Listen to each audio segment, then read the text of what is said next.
শনিবার সকালে চুঁচুড়া ইমামবাড়া সদর হাসপাতালে দুপুরের ভোজ নিয়ে বিভ্রাট। তড়িঘড়ি খাবার ফেলে দেওয়ার নির্দেশ সিস্টারদের। রোগীর পরিবার সূত্রে খবর, এদিন সকাল 11টার পরে তিনতলায় মহিলাদের সাধারণ বিভাগে খাবার দেওয়া শুরু হয়। কিছুক্ষণের মধ্যেই সিস্টাররা ছুটে এসে জানান খাবার দেওয়া বন্ধ করে দিতে। যারা যারা খাবার পেয়েছেন তারা খাবেন না। ততক্ষণে এক আধ গ্রাস কেউ মুখে নিয়েছেন। তড়িঘড়ি সকলে খাবার ফেলে দেন। এরপরেই সাধারণের মনে প্রশ্ন ওঠে, তাহলে খাবারে কি বিষক্রিয়া? ওই যে খাবার দিয়েছে না, ওই খালি মানে দু খাবল খেয়েছে, তারপরেই বললো যে খাবেন না সব বন্ধ হয়ে গেল। সমস্যা বা খাবার মানে খাওয়া গেল না না বারণ করলো, আর কি করে খাওয়াবো? পরের খাবারও দিতে আসে না দিয়ে যায়। কি বললো, কি বারণ কি বললো? খাবার খাবেন না। আচ্ছা, কি কারণ, কি বৃত্তান্ত বলেন? না যে কি ফেলে দিলেন খাবার? যদিও রান্নাঘরের দায়িত্বে থাকা কুন্তল বিশ্বাসের দাবি 9:30 নাগাদ সকালে টিফিন দেওয়া হয়েছিল। দুপুরের খাবার দেওয়ার কথা 12:30 নাগাদ, কিন্তু তার আগেই খাবার চলে গিয়েছিল, তাই বন্ধ করে দিতে বলা হয়েছিল। এখান থেকে গাড়িটা খাবার রান্না হয়েছিল, আগে বেরিয়ে গেছিল, বুঝেছেন?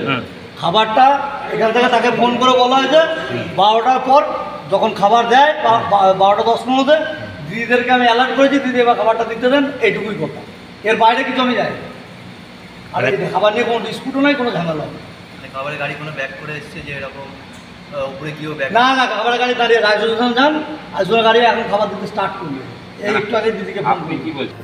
অপরদিকে হাসপাতালের অ্যাসিস্ট্যান্ট সুপার মৃন্ময় চক্রবর্তী অবশ্য কোনো রকম ঝুঁকি না নিয়ে নিজেও রান্নাঘরে গিয়ে খাবার চেখে দেখেন। তিনি বলেন, খাবার আগে পৌঁছে যাওয়ার জন্যই পরিবেশন করতে বারণ করা হয়েছিল বলে মনে হচ্ছে। তবে যে কর্মী পরিবেশন করতে গিয়েছিলেন তার বাড়িতে কাজ ছিল বলে আগে খাবার দিতে চলে গিয়েছিলেন শুনলাম। তবুও রোগীদের ব্যাপার, আমরা কোনো রকম ঝুঁকি না নিয়ে খাবার চেখে দেখেছি। পাশাপাশি এই খাবারের নমুনা সংগ্রহ করে রাখছি। ফুড সেফটি দফতরের মাধ্যমে পরীক্ষা করেও দেখা হবে। দেখুন, এখানে খাবার ফেলে দেওয়ার কোনো ব্যাপার নেই। এখানে যেটা হয়েছিল যে আমাদের সকালবেলা ডিস্ট্রিক্ট হাসপাতালে যখন ব্রেকফাস্টটা দিয়েছিল, সেটা মোটামুটি নিয়ার অ্যাবাউট 9টা থেকে 9:30 10টার মধ্যে দেওয়া হয়েছিল। এবার তারপরেই আমরা শুনতে পারি, যখন কিচেনের স্টাফকে আমরা ডেকে পাঠাই, তখন শুনতে পারি যে কোনো এক স্টাফের বাড়িতে তাড়াতাড়ির জন্য তিনি আমার হাসপাতালের টোটাল পেশেন্টদের দুপুরের খাবার, যেটা আমরা লাঞ্চ বলি, সেটাকে তারা 11টার সময় সার্ভ করে দিয়েছে। এটা শোনার পর আমাদের যিনি আরেকজন অ্যাসিস্ট্যান্ট সুপারিনটেন্ডেন্ট আছেন, তিনি ওয়ার্ড মাস্টার অফিসে গিয়ে বলেন যে ইমিডিয়েট খাবারটাকে স্টপ করে দিন, যে কজন দেওয়া হয়েছে বাদ বাকি যেন আর খাবার না দেওয়া হয়। এত আর্লি দিলে ব্রেকফাস্টের পরে খাবারটা খেতে সমস্যা হবে।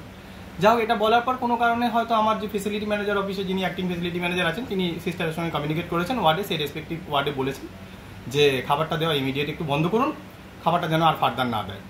তো যথারীতি এইরকম শোনার পর সিস্টার হয়তো খাবার দেওয়াটা বন্ধ করে দিয়েছে। বন্ধ করে দেওয়ার পরে পরবর্তীকালে জানা যাচ্ছে যে আর্লি খাবার দিয়ে দেওয়ার জন্য যে খাবারটাকে তখন স্টপ করে দেওয়ার জন্য বলা হয়েছিল। এতে খাবারের মধ্যে কোনো কিছু বা সমস্যা বা কিছু এখনও পর্যন্ত আমরা পাইনি, যার জন্য আমরা যেটাকে কনফার্ম হওয়ার জন্য আমরা খাবারটা নিজে খাওয়ার জন্য এখনই ম্যানেজারকে বলেছি যে আমরা নিজেও খাবারটা খাবো, যেহেতু আমার পেশেন্টরা খাবারটা খেয়েছে এবং যেহেতু খাবার রিলেটেড কোনো একটা ব্যবস্থা, সুতরাং আমরা নিজেরা এই খাবারটা এখন এটা দুপুরের খাবার হিসেবে আমরা একটা টেস্ট মিল চেয়ে পাঠিয়েছি। এবং যদি খাবারে কোনো রকম সমস্যা থেকে থাকে, খাবারটাকে আমরা আজকে ডিপ ফ্রিজে প্রিজার্ভ করার জন্য বলেছি। আমাদের যিনি এফএসও আছেন, ফুড সেফটি অফিসার আছেন, দরকার হলে আমরা তাকে হ্যান্ড ওভার করে দেবো ফুডটা, দরকার হলে। আর যদি পেশেন্টের কোনো রকম কমপ্লেন্স আমরা ফার্দার পাই, তাহলে আমরা ফুডটাকে আমরা এফএসএলে পাঠাবো দিয়ে করার জন্য। জাস্ট এইটুকুই, আর কিছু না। মানুষের পাশে, মানুষের সাথে আমরা আছি এই বাংলাতে। আপনারা দেখছেন সংবাদ শিরোনাম।